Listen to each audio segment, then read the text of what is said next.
Hi, and welcome to my kitchen. Are you still under the influence of Dalia's words of a daughter's letter to her father? What could be more moving than that? And I know that Hashem listens to the program, yeah? And I'm sure that he will listen to her words. Historically, we're in the right place. We come out of Mitzrayim in the year 2448. 7 weeks later, we get the Torah. That's where we are historically. And in the year 2488, we go into Eretz Yisrael. We'll go back to that. I'd like to talk about the Vayisou, about the people by the Yam Suf. And Hashem says, why are you looking at me? Why are you asking me what to do? Vayisou, just go, just go.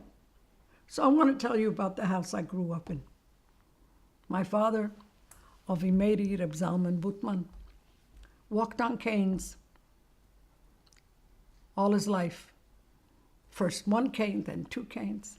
It never stopped him. He lived Vayisou. He lived it. In our house, the concept was, nimm die Steckens in die Hand und geh weiter. Okay, you have Steckens. We all have Steckens. His were two physical canes. We have all sorts of Steckens.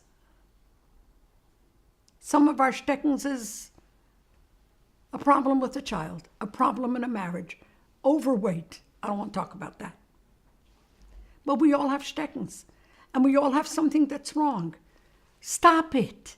Nimm die Steckens in die Hand, deal with it, and go. What you can change, change, but what you can't change, don't let it stop you. Go. Keep growing. So I'm going to tell you a story that I love. The story is about a king who had a beautiful daughter. Do all kings have beautiful daughters? This one did. And he couldn't find a shidduch for her. Actually, he wanted the best shidduch.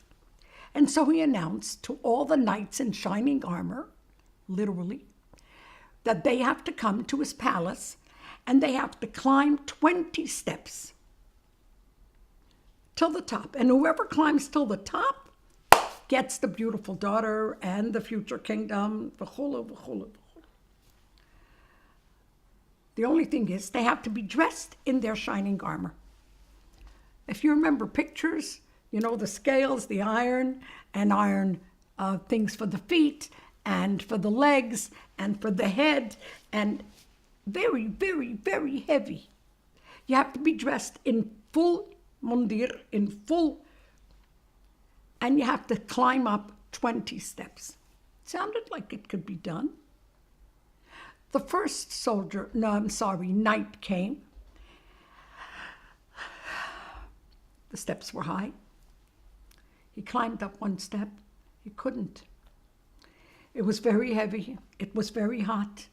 He almost fainted. Not almost. He must have fainted because otherwise he'd go further. The second one, the third one, the fourth one.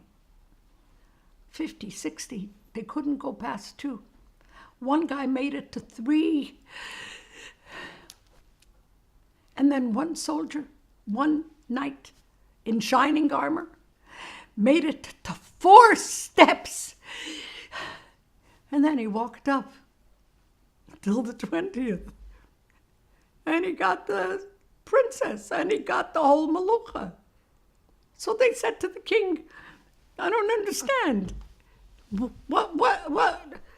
Till the 4th step, he couldn't move, and after the 4th step to the 20th. So the king said, have you figured it out? There was, after the 4th step, after I would see the work, the horavanya, the dedication, the Vayisou, after the 4th step, there was a magnet. The rest of the way, the magnet schlepped you up. The first 4 steps, you had to do on your own.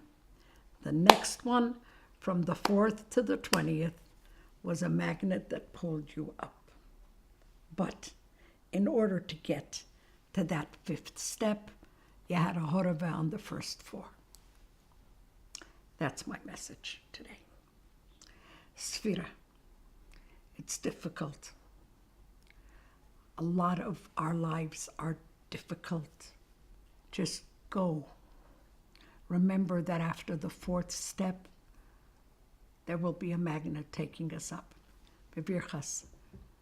Magnet working. Moshiach coming immediately now. Thank you for being here. Seid gesund.